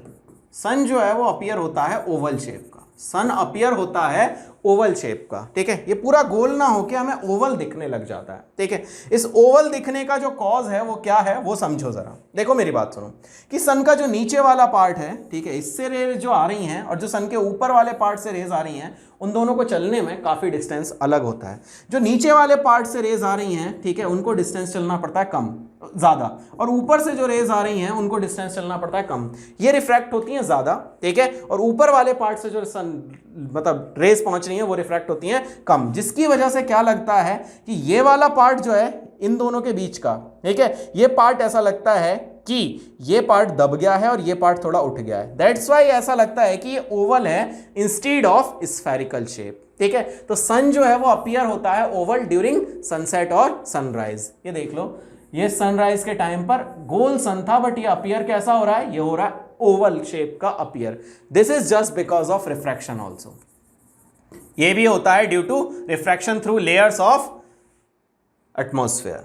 नेक्स्ट अगली बात क्या होती है, नेक्स्ट है कि स्टार जो हैं, ठीक है, वो अपीयर होते हैं, स्टार अपीयर ट्विंकल, ठीक है। स्टार जो हैं वो ट्विंकल करते हुए अपीयर होते हैं, ठीक है, जबकि जो प्लैनेट्स हैं वो आपके ट्विंकल नहीं करते हैं। तो ये चीज़ भी थोड़ा सा डू नॉट ट्विंकल। इसका एक मेन कॉज जो है वो क्या और है, इसका मेन एक कॉज जो है वो आपका रिफ्रैक्शन भी है। ऑल्दो इसके काफ़ी सारे कॉजेज हैं, ठीक है, तो इसका एक कॉज यहाँ भी है, बट ये चीज़ ध्यान रखना है ना, इससे रिलेटेड भी मतलब थ्योरी क्वेश्चन था, दैट्स वाई। अच्छा, अगली बात, जो ग्लास होता है आपका, ग्लास, ठीक है, ये ग्लास होता है ट्रांसपेरेंट। ग्लास जो होता है ये होता है ट्रांसपेरेंट, और जबकि ग्लास का जो पाउडर होता है ये होता है आपका ओपेक, ठीक है। ये चीज़ क्यों होती है ऐसी, ठीक है, उसको भी एक बार देख लो कि ऐसा क्यों होता है। ज़रा सोचो कि जब ग्लास पर लाइट पड़ती है, ग्लास पर लाइट पड़ती है, ठीक है, सो ये रिफ्रैक्ट हो जाती है, अपने अंदर से पार कर देता है, दैट्स वाई ये रहा ट्रांसपेरेंट। जबकि ये ही ग्लास को जब हमने, ठीक है, जो आपका पाउडर बनाया, तो पाउडर बनने पर इसमें क्या होता है कि ये बहुत सारे नंबर ऑफ पार्टिकल्स में टूट जाता है, ये इन्यूमरेबल पार्टिकल्स में टूट जाता है। और जब ये इन्यूमरेबल पार्टिकल्स में टूट जाता है, मतलब बहुत सारे पार्टिकल्स में टूट जाता है, तो उस केस में क्या होता है कि जो रेज इसके ऊपर पड़ रही हैं, ठीक है, उन रेज को, ठीक है, ये अपने अंदर से पास नहीं होने देता। That's why it appears white. यहां से लाइट जो है वो रिफ्लेक्ट हो जाती है, इसलिए ये वाइट अपीयर होता है, व्हाइल दिस अपीयर्स ट्रांसपेरेंट। तो glass is transparent while glass powder is opaque, ठीक। अच्छा, दूसरी बात, जो आपका ग्रीसी पेपर होता है, ठीक है, या फिर ऑयल्ड पेपर होता है, ये ऑयल्ड पेपर जो है ये बेसिकली क्या करता है, ये पेपर आपका जो है ये आपका ट्रांसलूसेंट होता है, मतलब इससे लाइट जो है वो पास कर जाती है। जबकि जो वाइट पेपर होता है ये ओपेक होता है। ऐसा क्यों? एक्चुअली क्या होगा कि आपका जो वाइट पेपर है, ठीक है, इसको जब आप माइक्रोस्कोप से देखोगे तो इसकी जो सरफेस है ना, उस पर स्मूथ सरफेस नहीं होती है। जब स्मूथ सरफेस नहीं होगी तो लाइट जो है वो रिफ्लेक्ट कर जाती है, ठीक है। जबकि इस केस में क्या होता है कि इस केस में जो पार्टिकल्स हैं आपके, वो जो सरफेस है वो आपकी थोड़ी सी स्मूथ हो जाती है, तो लाइट जो है इसमें से पार हो जाती है, या कह सकते हो पास हो जाती है। That's why it appears translucent while it appears opaque. जो भी लाइट आएगी वो सारी की सारी रिफ्लेक्ट हो जाएगी, ठीक है। That's why it appears white paper, और ये ओपेक ऑब्जेक्ट की तरह काम करता है, ठीक है। तो ये छोटी छोटी सी चीज़ें हैं, इनको भी थोड़ा सा आप ध्यान रखिएगा, ठीक है। अच्छा, और देखो ज़रा, सो अब आगे बढ़ते हैं। Next topic is human I basically, ठीक, उसको भी देख लो। वैसे तो आप लोग बायो वाले हो सारे के सारे, तो आप लोगों को तो वैसे भी इतनी मुझसे ज़्यादा नॉलेज होगी बल्कि ह्यूमन आई की, बट फिर भी थोड़ा बहुत जितना मैं जानता हूँ वो सारा बता देता हूँ एक बार, ठीक है। सो देखो एक बार, ठीक, मैं बात करने जा रहा हूँ related to what, human eye, ठीक है। सो ह्यूमन आई का जो स्ट्रक्चर है वो ऑल्दो आप बहुत अच्छे से जानते होंगे, ठीक है, और मैं उसी को बताने की कोशिश करता हूँ, देखता हूँ कितना बता सकता हूँ, जितना आपको सही लगे देख लीजिए, ठीक है। ओके, सो अपन बात करने जा रहे थे रिलेटेड टू ह्यूमन आई। वो देखो ज़रा, आपसे क्या बोल रहा है इसको समझो ज़रा एक बार, ठीक।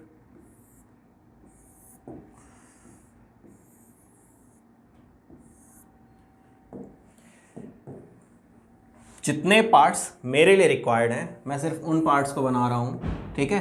ज़्यादा पार्ट्स से मुझे कोई मतलब नहीं है इसमें।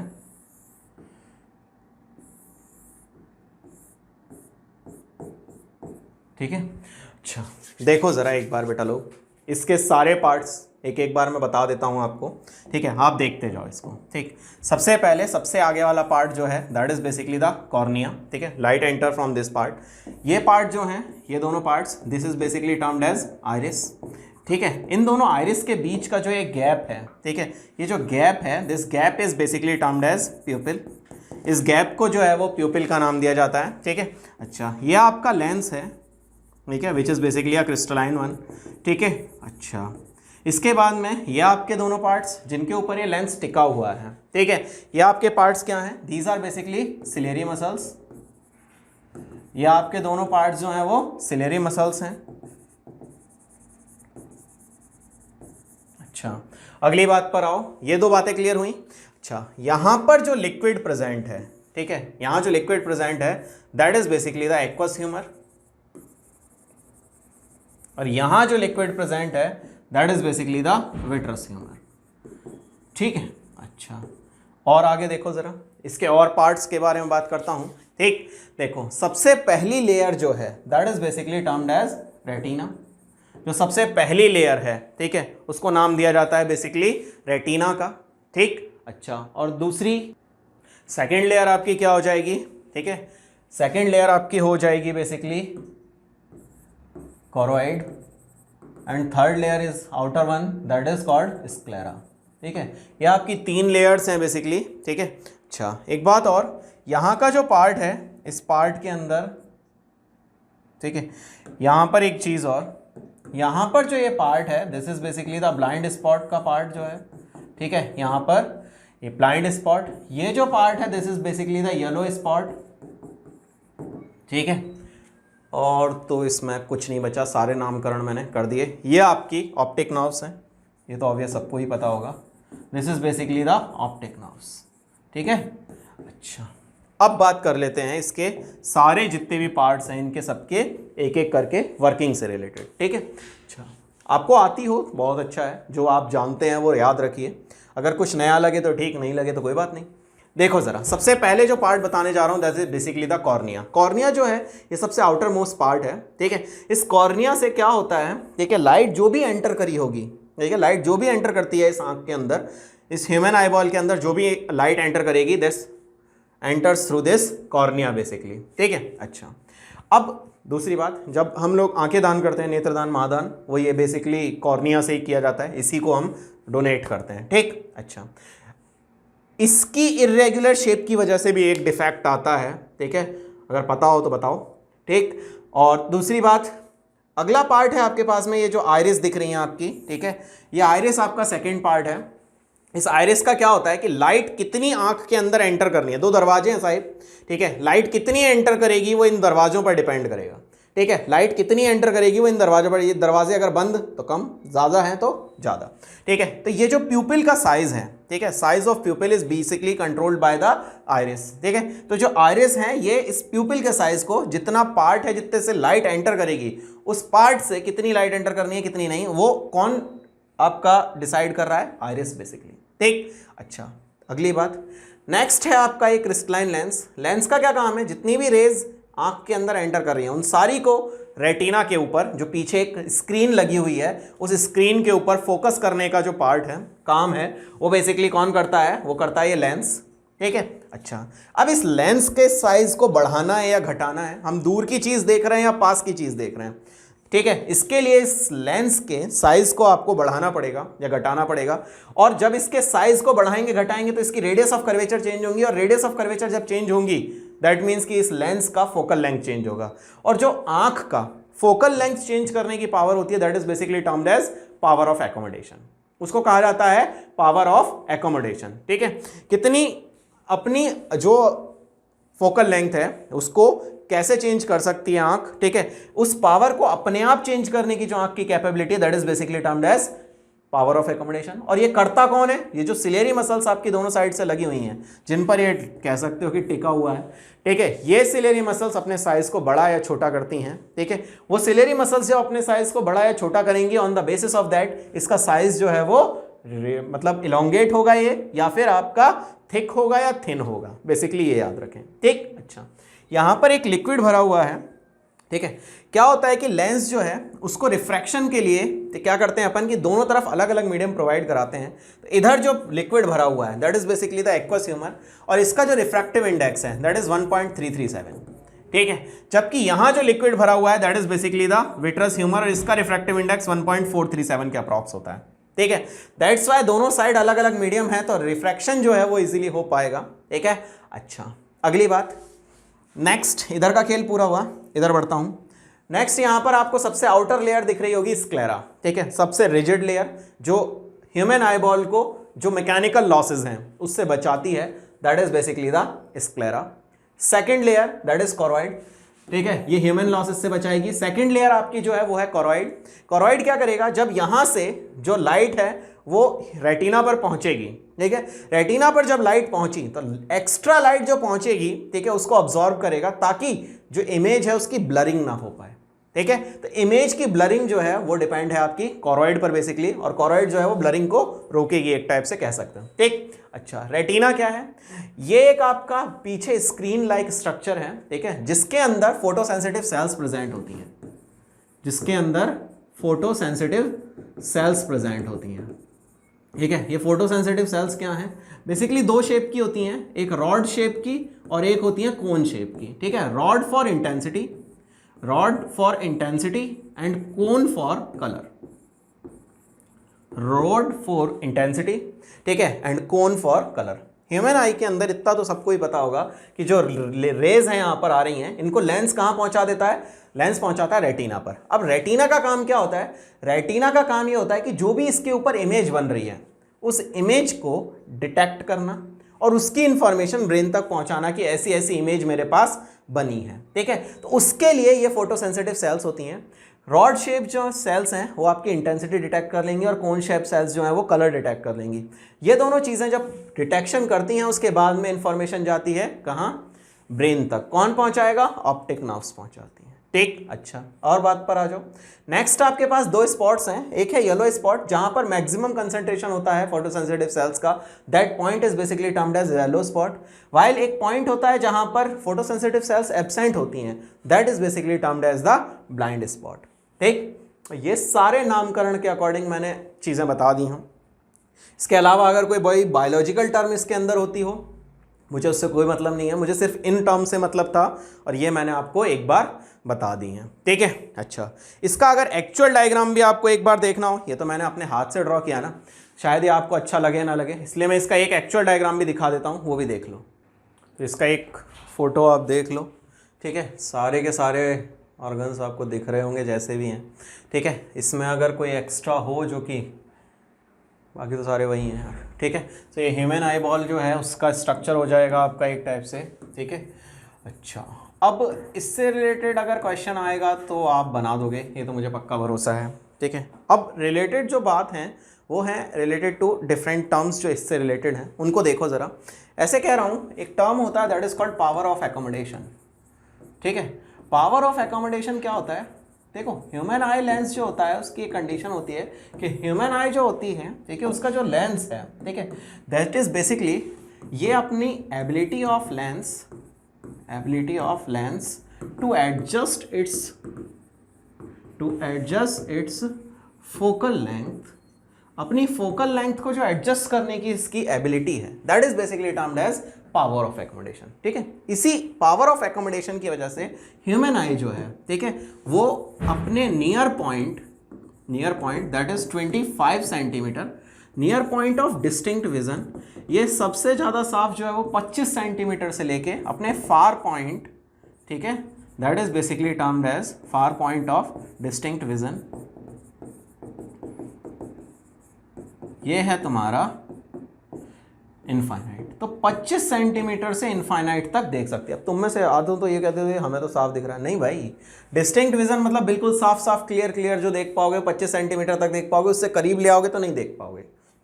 ठीक है, उसके अलावा इन्फिनिटी, ये तो तुम्हें भी नहीं पता कहाँ से कहाँ तक देख पाते हो। तो because of power of accommodation हमारी आंख जो है, ठीक है, वो ये चीज़ बेसिकली देख पाती है। ठीक, अच्छा थोड़ा सा और आगे देखते हैं। नेक्स्ट अगला है परसिस्टेंस ऑफ विजन।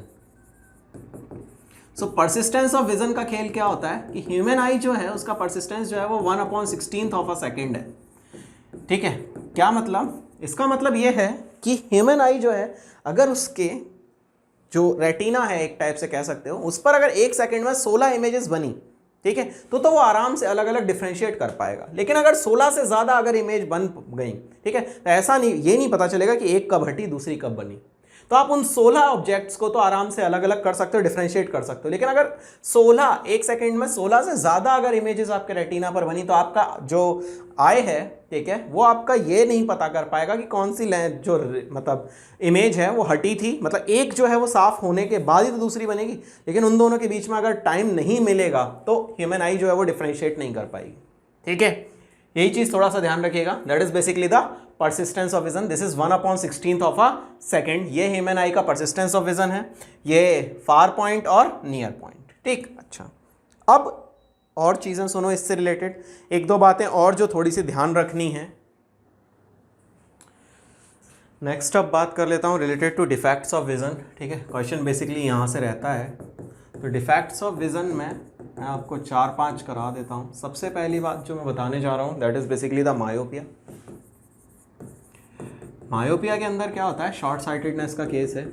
ठीक है, शॉर्ट साइटेडनेस याद कैसे रख सकते हो, देखो ज़रा, एक बात बोल रहा है आपसे कि ये लेटर सपोज आपका ह्यूमन आई है। ठीक है, ये जो आपका ह्यूमन आई है बेसिकली, ठीक है, वो आपका किस तरह से, ये जैसे आपका ह्यूमन आई है, ठीक है, इस ह्यूमन आई का ये वाला जो पार्ट है, यहाँ से जो भी रेज आपकी आ रही हैं, ठीक है, इस शॉर्ट साइटेडनेस के अंदर क्या होता है, शॉर्ट साइटेडनेस के अंदर ये होता है कि ह्यूमन आई जो है, ठीक है, वो उसका जो नियर पॉइंट होता है, नियर पॉइंट, ठीक है, that is basically the 25 centimetre, उसमें कोई छेड़छाड़ नहीं होती है। जबकि उसका जो फार पॉइंट होता है, ठीक है, जो उसका फार पॉइंट होता है, ये फार पॉइंट जो है वो इन्फिनिटी नहीं रहता, बल्कि decreases up to some value, कुछ वैल्यू तक डिक्रीज कर जाता है। ठीक है, यानी जो इन्फिनिटी से रेज आ रही हैं, ठीक है, इन्फिनिटी से जो रेज आ रही हैं, इस पर इन्फिनिटी से जो रेज आ रही हैं उनका ये क्या करते हैं, इन्फिनिटी से जो रेज आ रही हैं आपकी बेसिकली, ठीक है, इन्फिनिटी से जितनी भी आपकी रेज आएंगी उन रेज को ये पहले ही मिला देती है। तो रेज जो हैं, ठीक है, वो इस रेटिना पर ना बन के एग्जैक्ट इमेज जो है वो पहले ही रेज मिल जाती हैं। ठीक है, अब यहाँ पर कोई स्क्रीन है नहीं, ठीक है, तो यहाँ जो रेज पहुँचेंगी वो ब्लर दिखेंगी आपको। ठीक है, तो इन्फिनिटी पर जो रेज हैं वो आपकी नहीं दिख पाती, बल्कि इन्फिनिटी से जो पास होती हैं, ठीक है, अगर जैसे इन्फिनिटी पर बात कर रहे हैं तो इन्फिनिटी की जो इमेज है वो नहीं दिखेगी क्लियरली। जबकि इन्फिनिटी से जब आगे की बात करते हो आप, ठीक है, इन्फिनिटी से यहाँ पर कोई डिस्टेंस आपने ले लिया, इस डिस्टेंस की जब रेज पहुंचेंगी then they will converge them at retina. ठीक है, तो जो इन्फिनिटी वाला फार पॉइंट था आपका, वो इन्फिनिटी से डिक्रीज करके कुछ यहाँ डी डिस्टेंस तक आ जाता है। ठीक है, अच्छा, तो सबसे पहली बात, इसके कॉजेज़ क्या क्या हैं। ठीक है, तो इसके जो कॉजेज़ हैं, ठीक है, उसमें क्या क्या शामिल है। आप ये सोचो कि अगर आई बॉल का साइज़ जो है वो इंक्रीज हो जाए, ठीक है, आई बॉल का साइज जो है वो आपका इंक्रीज हो जाए, जो फोकस करने की पावर है, ठीक है, वो डिक्रीज कर जाए, यानी फोकल लेंथ जो है वो इस लेंस की कम हो जाए एक टाइप से, उस केस में आपको ये मायोपिया होएगा। ठीक, दूसरी बात, अब आप क्या करेंगे, आप ये करेंगे कि जो यहाँ पर इन्फिनिटी पर आपका रे रखा हुआ है, जो आपकी इन्फिनिटी पर रखी हुई हैं ऑब्जेक्ट्स, उनको आप कैसे देख पाओगे। ठीक है, तो वो देखो ज़रा, ये आपका ह्यूमन आई बॉल है। ठीक है, ह्यूमन आई बॉल के अंदर यहाँ आपका एक लेंस लगा हुआ है। ठीक है, इस लेंस में आप क्या करोगे कि इसको यहाँ पर आप पैरेलल रे भेजो तो सही, पैरेलल ही रे। ठीक है, जो पैरेलल रे आ रही थी आपको इसको इस तरह से दिखाना है कि इस लेंस को ये लगे कि जो डिफेक्टेड आई का फार पॉइंट है, फार point of defected I, which one is this one. इसको कैपिटल डी से नहीं और किसी टर्म से डिनोट कर लेता हूँ, because capital D is for 25 centimetre basically. So इसको मैं एक्स से डिनोट कर लेता हूँ। ठीक है, सो ये फार पॉइंट है डिफेक्टेड आई का, ये क्या है आपका, ये फार पॉइंट ऑफ डिफेक्टेड आई है बेसिकली। जो ये फार पॉइंट है डिफेक्टेड आई का, यहां पर ये इमेज अगर ऑब्जेक्ट होगा तो ये बिल्कुल साफ देख पाएगी। तो आप क्या करेंगे कि जो इन्फिनिटी से रेज आ रही हैं उनको इस तरह से आप, ठीक है, एक इसके सामने एक लेंस लगाएंगे, जो लेंस इन्फिनिटी वाली रेज का जो इमेज है वो यहां बना दे। जब इन्फिनिटी वाली रेज का इमेज यहां बन जाएगा तो इस वाले लेंस को क्या लगेगा कि रेज जो आ रही हैं वो कहां से आ रही हैं, रेज आ रही हैं इस x डिस्टेंस वाले से, मतलब फार पॉइंट से आ रही हैं डिफेक्टेड आई के से, far point of defected eye. इस far point of defected eye से ही रेज बेसिकली आ रही हैं, आपसे ये पूछ रहा था। तो आप क्या करोगे, आप जैसे ही इसको, तो यही पता चलेगा ना कि ये रेज यहीं से आ रही हैं, ये इमेज कहाँ बना देगा। तो जो आप ये, ठीक है, चश्मा लगाते हैं, उस चश्मे में आप बेसिकली यही तो यूज करते हैं लेंस, ठीक है। So it is being corrected by what, this type, ठीक है। अब आपको क्या करना है, आपको ये करना है कि पैरेलल रेज की इमेज जो है वो कहां बन जाए, कहां बन जाए, इसके डिफेक्टेड आई के फार पॉइंट पर। तो उसके लिए क्या करो, सो जो आपका फोकल लेंथ है it is equals to 1/v minus 1/u।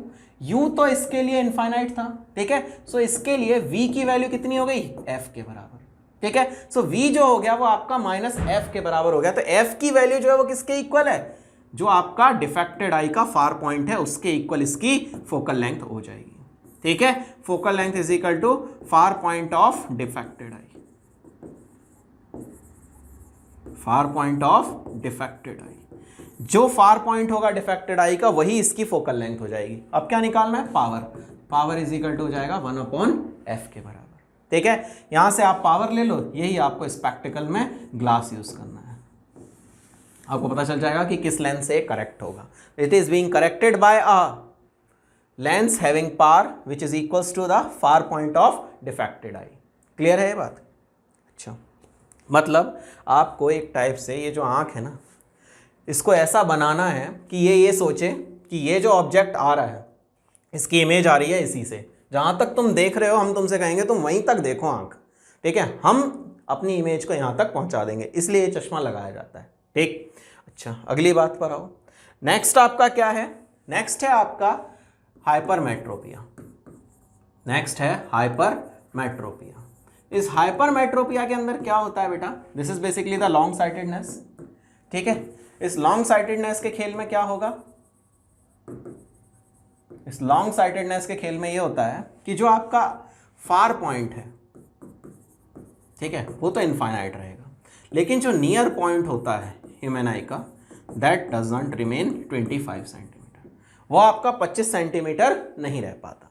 25 centimetre से ये बढ़ जाता है, इंक्रीजेस फ्रॉम 25 सेंटीमीटर, ये 25 सेंटीमीटर से बढ़ जाता है, ठीक है। जो कि नॉर्मल आई आपकी देख पा रही थी उसकी बजाय अब ये कैसे देखेगा, ठीक है।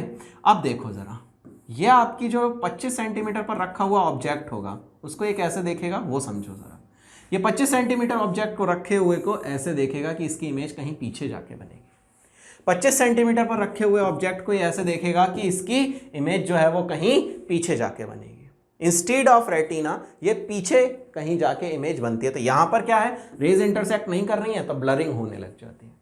अच्छा, अब जो आपकी डिफेक्टेड आई है उसका क्या केस है, उसका डिफेक्टेड आई का केस ये हो जाता है कि जैसे ये आपका ह्यूमन आई है, ये 25 सेंटीमीटर से बढ़ के मान लीजिए ये ग्रेटर देन 25 डिस्टेंस है, ग्रेटर देन 25 सेंटीमीटर, ठीक है, which is basically the near point of defected आई, ठीक है। It is nothing but just the near point of defected आई। ये नियर पॉइंट है डिफेक्टेड आई का, ठीक है। अब देखो जरा, यहां से जब आप रेज भेजोगे, ठीक है, तो ये रेज एग्जैक्टली कहां बनेंगी, ये सारी रेज मिल जाएंगी आपकी एट योर रेटिना। ये सारी रेज आपकी रेटिना पर मिल जाती हैं, जबकि इससे पहले की रेज जो हैं वो रेटिना पर कभी भी 25 सेंटीमीटर वाली नहीं मिलती हैं, ठीक है।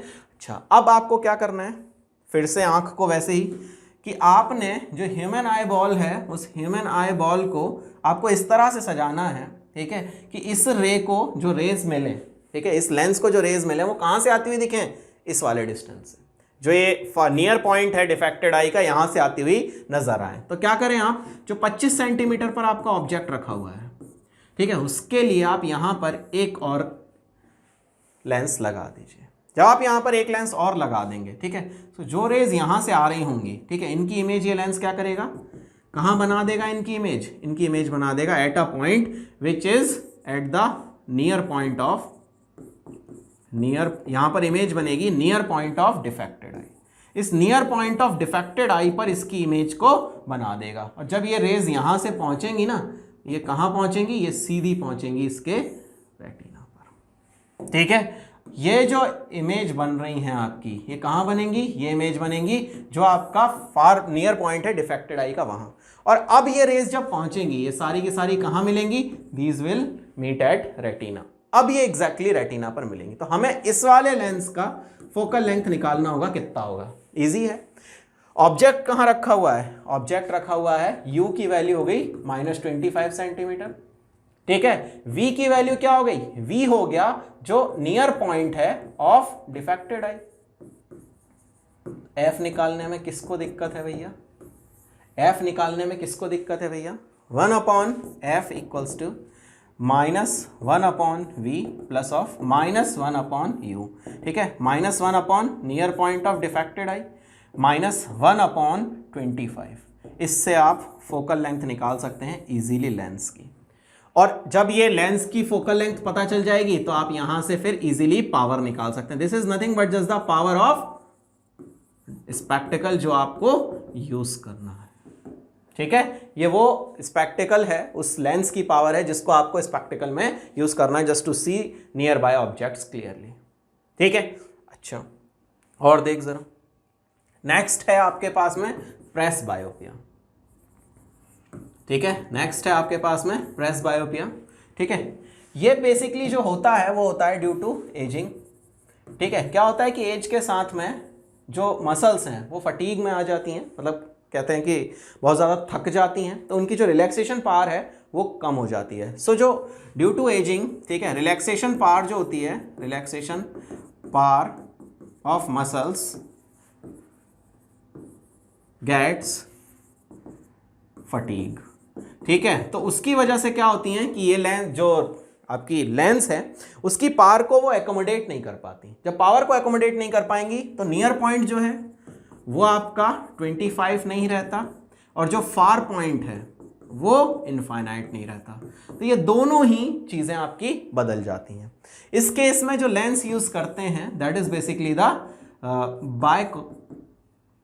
बाय जो आपका लेंस इसके अंदर यूज़ करेंगे वो बायफोकल लेंस यूज़ करेंगे बेसिकली। ठीक है, बायफोकल लेंस के अंदर क्या होता है, आप दो लेंसेज यूज़ करोगे। ठीक है, एक कॉनकेव और एक यूज़ करोगे कॉन्वेक्स। ठीक है, जैसे आपने कुछ चश्मे देखे होंगे जिसमें यहाँ आपका, ठीक है, अलग लेंस लगा होता है और ऊपर वाला अलग लेंस लगा होता है, तो यही बाईफोकल लेंस आप यहाँ पर बेसिकली यूज़ करते हो। ठीक है, इसके अंदर क्या होगा आपका, इसके अंदर यहाँ जो दूर के ऑब्जेक्ट्स को देखने के लिए आपको कॉनकेव लेंस की ज़रूरत होगी वो लगेगा, और जो पास के ऑब्जेक्ट्स को देखने के लिए आपको कॉन्वेक्स लेंस की ज़रूरत पड़ेगी वो यहाँ लगेगा। ठीक है, इस तरह से एक बायोफोकल लेंस तैयार हो जाता है। ठीक है, अच्छा, मैं बायफोकल को बाय कॉनकेव बोल रहा था, दैट्स वाई रुक गया। चलो अगला बात करते हैं। ठीक है, प्रेस बायोपिया के बाद में नेक्स्ट जो डिफेक्ट है दैट इज एस्टिग्मेटिज्म। ठीक है, ये तो आप आराम से जानते ही होंगे। ठीक है, यही वो डिफेक्ट है just because of due to irregular shape of cornea. यह होता है due to irregular shape of cornea. जो कॉर्निया है उसकी इरेगुलर शेप की वजह से ये डिफेक्ट होता है। ठीक है, इस केस में क्या होता है कि पर्सन कैन नॉट सी, ठीक है, हाइट एंड ब्रेथ। जो हाइट और विड्थ है, ठीक है, साइमल्टेनियसली एक साथ वो हाइट और ब्रेथ को साइमल्टेनियसली नहीं देख पाता।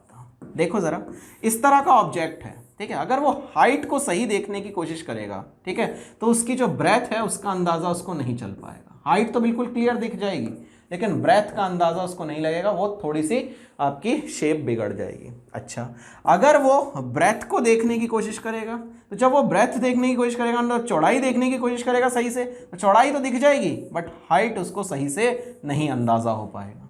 तो या तो वो एक साथ में एक ही चीज़ देख सकता है, या तो वो ब्रेथ सही देख पाएगा, या फिर वो हाइट सही देख पाएगा। दोनों में से एक ही चीज वो सही देख सकता है। ये जो डिफेक्ट ऑफ विजन है आपका, ठीक है, इस डिफेक्ट ऑफ विजन में इसमें बी सही देखेगा और हाइट बिगड़ जाएगी, इसमें एच सही देखेगा, बी बिगड़ जाएगा। ठीक है, तो दोनों को, ठीक है, सही देखने के लिए उसको क्या करना पड़ेगा, he must use a cylindrical lens. इस केस में उसको एक सिलिंड्रिकल लेंस की जरूरत पड़ती है बेसिकली। ठीक है, सो ये एस्टिग्मेटिज्म का थोड़ा सा खेल था। इसमें हाइट और ब्रेथ को एक साथ नहीं देख पाएगा, इस केस में उसको सिलिंड्रिकल लेंस की यूज करना पड़ता है। ठीक है, तो that's all for this one. Next बात करते हैं अगले लेक्चर में। Bye bye.